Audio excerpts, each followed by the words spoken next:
মানুষের হায়াত সেই পাতা জড়িয়া গেলে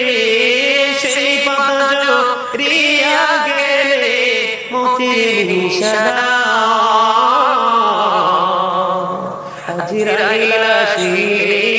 কারো কফিয়ত চলবে না ঠিক না বলেন মরণের কথা মানুষ মরণের